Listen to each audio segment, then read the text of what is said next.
Good morning. It is the 20th of August, 2026. This is Ron Brown. I'm doing a video today because I'm going to be gone the next couple of days and I wanted to get something out to you. Now, the third quarter add-on is updated. In fact, I updated all of the sector stocks and the indexes yesterday using bar chart data. I just went in and downloaded the most recent stocks because they're always changing, and I like to update them every so often. You don't have to delete your warehouse and chart views before installing the new add-on. It should be just fine the way it is. But if you're unsure, always delete the warehouse and charting views. Don't worry about the combos and the filters. Those are overwritten automatically. Now, the theme of this video and subsequent videos to come is called Better Together, using HGS Investor, EdgeRater, and thinkorswim. I use all three of them, and they work very well together. So I'll be covering some aspects of using them together. Not everything, because it's such a broad subject, but that's what I'm planning to do. I already mentioned that I've updated the indexes and sector stocks in the market analysis sector of my files. I'll point that out here in a second. As always, the market is your teacher, and it's a very jittery market right now, on top of the announcement that the U.S. is now $40 trillion in debt. It's been building for a long time, but now it's accelerating, so we'll see what happens between bonds and stocks. Any stock index or ETF mentioned in this presentation is not a recommendation to buy or sell. All trading strategies are used at your own risk. Okay, this is what I do in the morning. Every morning I open up HGSI and I update it with the overnight data. And then I make sure that I'm in all securities. I go down to my EdgeRater views, click on Archive View, and this gets data from all the securities in here, and I save this as an HTML file. So save it as an HTML file, and it will need to be saved under your EdgeRater templates document. So I just overwrite the prior day, click on Save, and replace it. And then I open up my copy of EdgeRater. What I want to do is get a feel for the market, what happened the prior day. So I'll open up EdgeRater, and I have to get the latest data. Now, I've already done this once this morning, so I can't do it again because this is yesterday's data. But I get the latest data, and that's data from HGSI, and then I go to this warehouse analysis with AI right here and select Run. And what it does is it pulls up several visual fields, or pulls up several fields from HGSI to give us a visual look at what happened yesterday. You can see that the predominant ERG stocks are right in the middle, 190 to 200.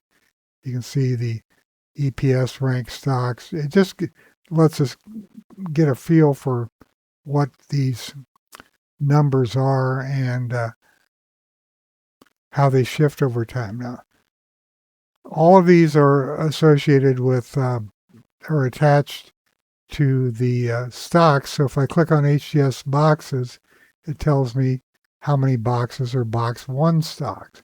If I want to copy that information and either put it in HGSI or use it in EdgeRater, I can do that.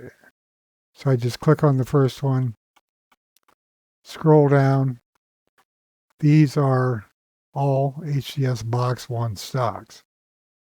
Hit my shift key and highlight, and then do a Control-C, and that will copy all of the box stocks. Now I can do this in HGSI also. but it's actually faster to do it in EdgeRater. So let's bring up HGSI and go into the designer. And I'm going to open this up, and I'm going to make a new group.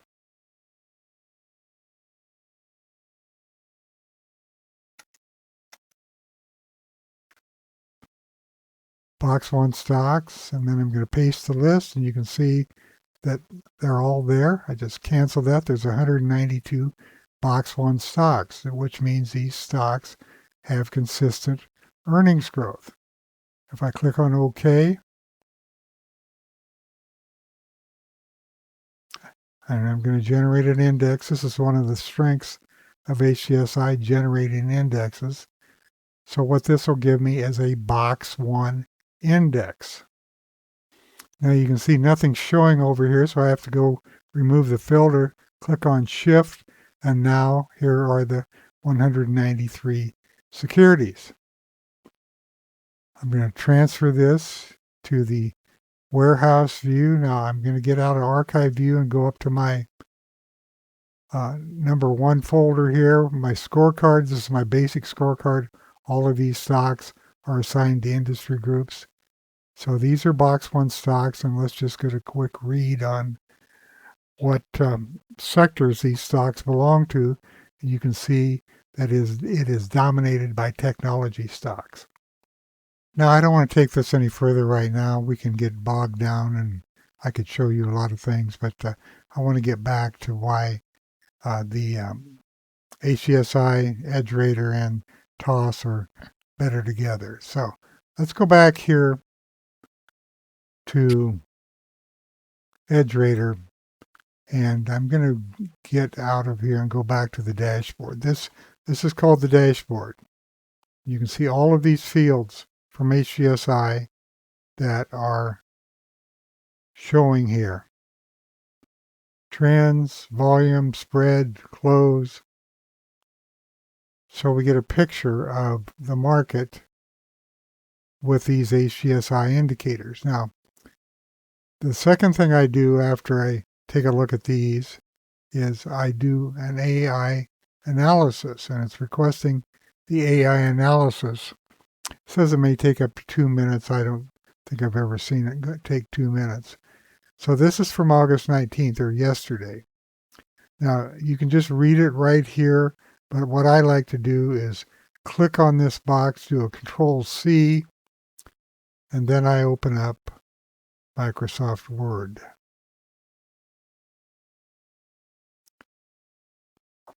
And I get a blank document. I paste that information, which I copied from EdgeRater. And there's a lot of information here, but I like to get more of a summary. So what I do is I'll click over here in the lower right corner. See if this will work. And it brings up Copilot. And I'm going to say summarize and format. And then I just click this arrow to the right. And what is happening, it is going over here and pulling out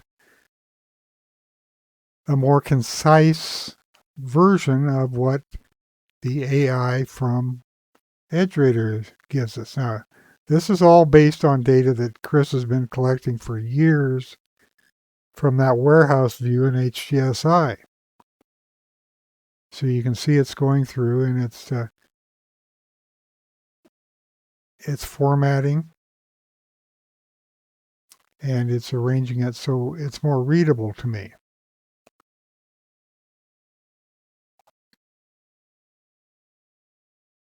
Okay, and you can see that takes all that information down to 2 or 1.5 pages. I'm going to click on Done, and you can get an analysis here, market analysis summary from the 19th. And it gives you a bottom line. The market has recovered from spring 2026 correction, but breadth is stalling near resistance while institutional accumulation and bongo participation roll over. The setup points to a selective rotation-driven market rather than a broad bull thrust. Now, this is all amazing and very good information, which is comparing the database from the HTML view that I saved to the history that Chris has kept over the years. So let's just take a look at this, where to look. I'm going to look here at sector and industry rotation. Let's take this down here. And what I'm going to do here is I don't need this box one stock folder anymore, so I'm going to just delete it before I forget about it. And then I'm going to make sure I'm in all securities. And then up here, this is in my add-on. I'm going to do the relative strength to the S&P sectors as of the close last night. And this is what it looked like. Now let's just take a look at this. So the weakest areas, semiconductors are breaking down with typical names down 8.2% over 5 sessions, 8.8% over 21 sessions. Sector semiconductor manufacturing is even weaker. So let's go up here. This is as of last night's close. I'm not at the industry group level, but I'm at the sector level. These are the S&P 500 sectors. So they don't contain everything, but here is where it is. It's down at number 8, and it was down 1.1% last night. Traded down to, or closed at 27.33% of its daily range, and the volume had fallen off a lot, minus 34.7%. So let's bring up a quick chart. You can see that the sector had been moving back up, and then it had a gap down here, tried to rally the day after, but was sold into, and here is where we are today, and it's 11:25 a.m. Central Time. It looks like the volume has pretty much dropped off to nothing. If you look down here at the bottom, and that gives us a no supply, a sign of strength. But what we're doing is I'm looking at this sector based upon the weakest areas. Now, I noticed I'm sorted on the wrong thing there. I was on symbol, and I should have been sorted on raw combo. Now that makes it look even more like what is the AI is describing here, because it's down at number 11 out of 11 sectors, because I have QQQ in here also, and SPY, so it's at the bottom of the list. So what I'm going to do is I'm going to make this a little bit larger here. And I'm going to drop down to XLK, which is the technology sector. And these stocks have all been updated as of yesterday from bar chart. And you can see that there are 76 stocks that belong in this group. And this is the way they closed last night. Now I'm going to bring up the slices, and I've changed this. You can load custom slice options, and I have selected up versus down, and you can see that out of the S&P sector technology, only 28 stocks were up and 48 were down. So this is confirming what the AI is saying, that this sector is weak. I need to go back up here. And this is what the market looked like last night. Now I want to bring up, see if I can find, here's what I'm looking for. So semiconductors are in that group, of course. That's the weakest area. Additional pressure points, electrical equipment, hardware. These are groups, not sectors.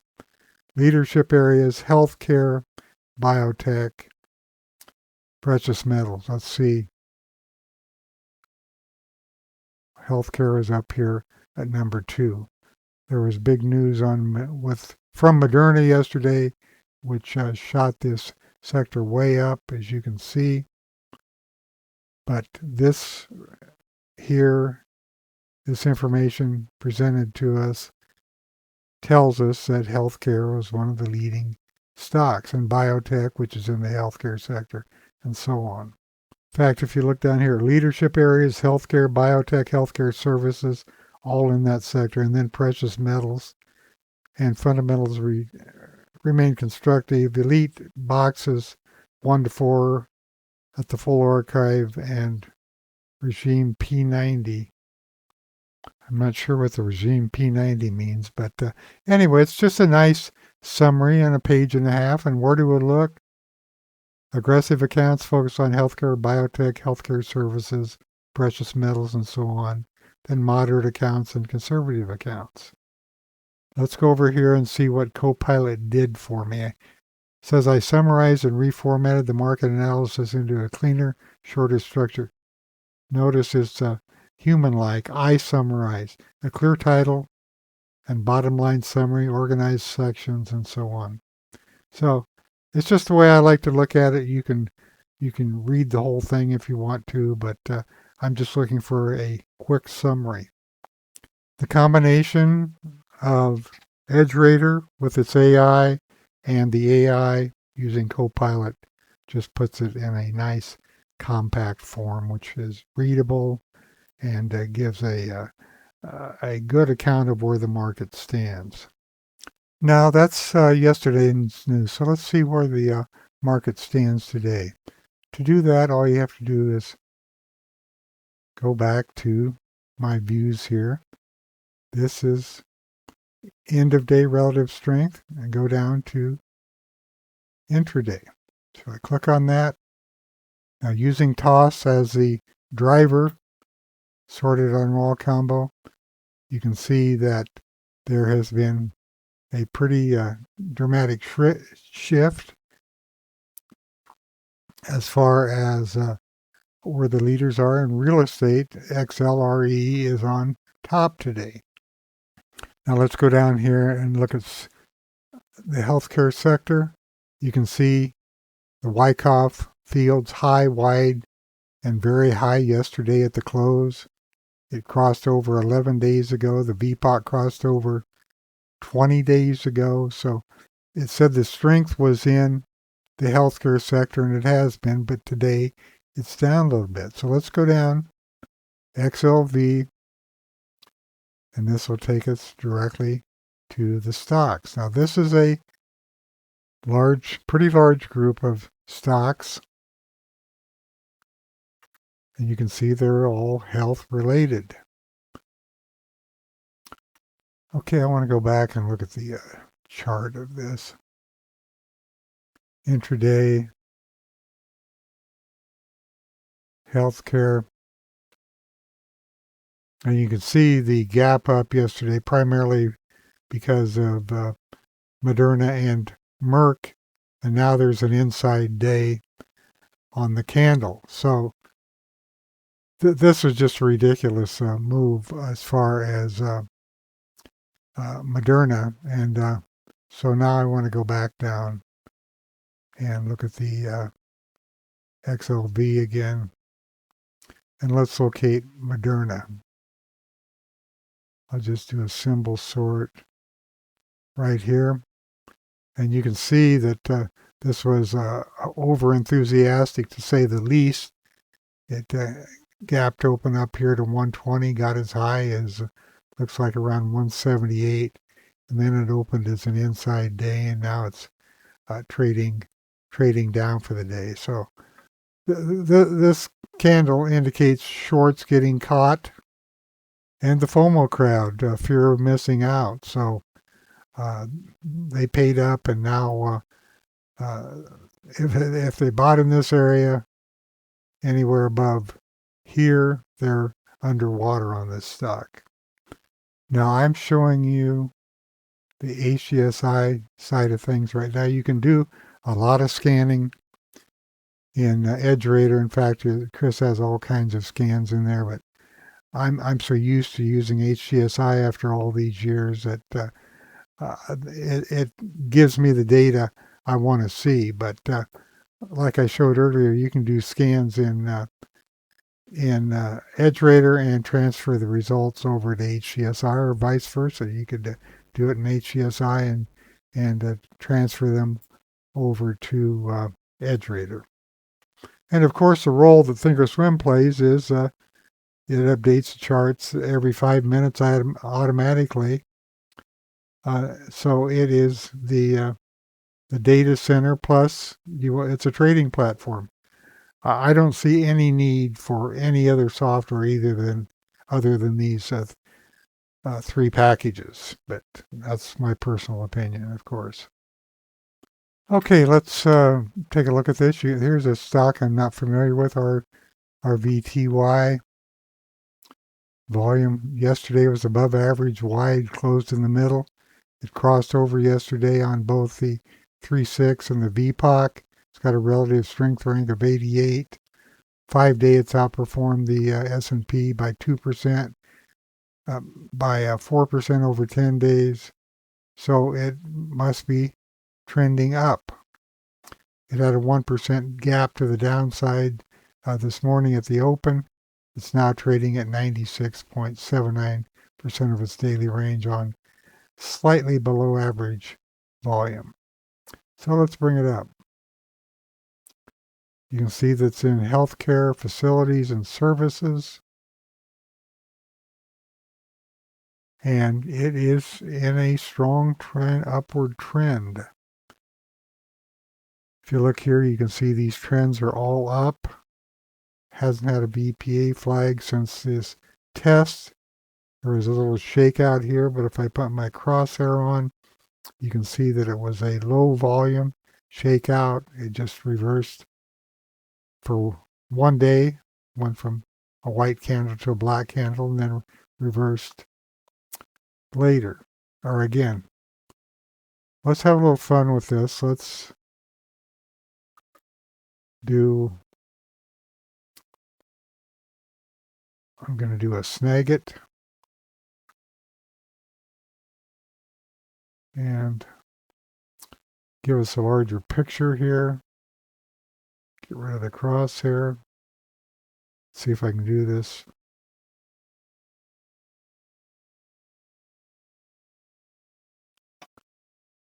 Capture the whole screen. Goes to another monitor.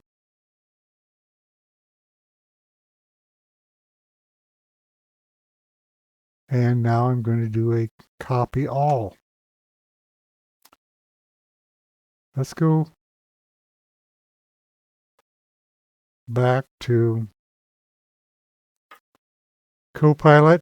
But before I do that, I want to point out that you can see this is the 20th of August. Make sure you click on the last bar because that information is going to be reflected over here.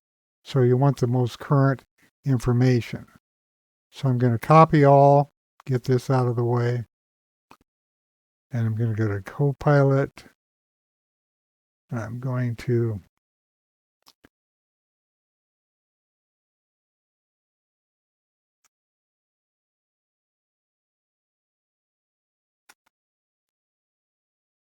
and let's see what it comes up with.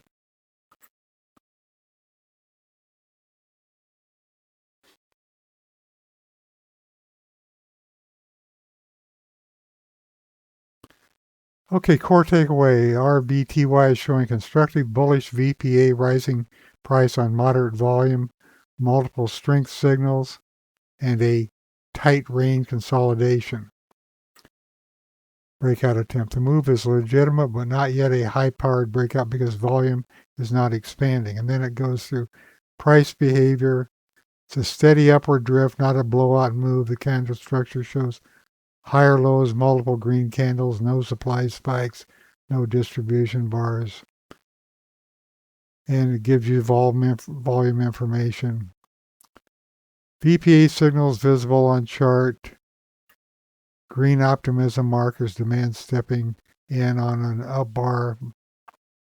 Blue support markers, buyers defending pullback, etc., etc. Weakness signals, very few red pessimism markers, no supply overcoming demand bars. These are signals that have not occurred, no climatic volume warnings. This is a clean strength cluster. And then it goes on and on. I'm not going to read all this to you, but I'm just showing you how interesting it is that you can take a chart from HGSI or from Chris's new charting package, but with the right information on the screen, it will analyze the chart, the up-to-date chart as of at least within the last 5 minutes. VPA conclusion. It's a healthy early stage uptrend with no supply, controlled demand, strong RS, constructive VPA signals. This is the type of chart that often goes higher unless a high volume supply bar appears. Then you can go further into it. It says, Copilot says, do you want me to analyze the last 10 bars individually? And if I want that, I can just highlight this, do a Control-C, Control-V, click on the up arrow,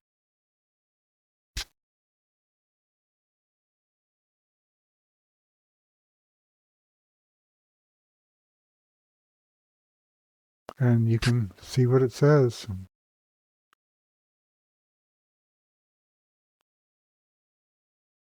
I'm not going to read this to you, but you can read it yourself. It's reading the last 10 bars. Overall VPA patterns across the 10 bars, bullish elements, bearish elements. And then you can go on and on with this, but it's just kind of a fun way to test your knowledge of VPA versus the knowledge that is coming out of Copilot. Now, I could have used any of the AI programs, but you know what? Copilot seems to work for me. I use a lot of Microsoft products, and if it works, I don't need to look elsewhere. Now, that's all I'm going to do today. I just wanted to show you a few things to look at, how you can use these programs in conjunction with one another. There's a lot more on the EdgeRater side that Chris can show you, but I'm going to be try to be building on this theme in videos going forward. I'll try to come up with some decent ideas and present them to you using HGSI, EdgeRater, and thinkorswim. Have a good rest of the week, and I'll put out a video sometime next week. Thanks for listening.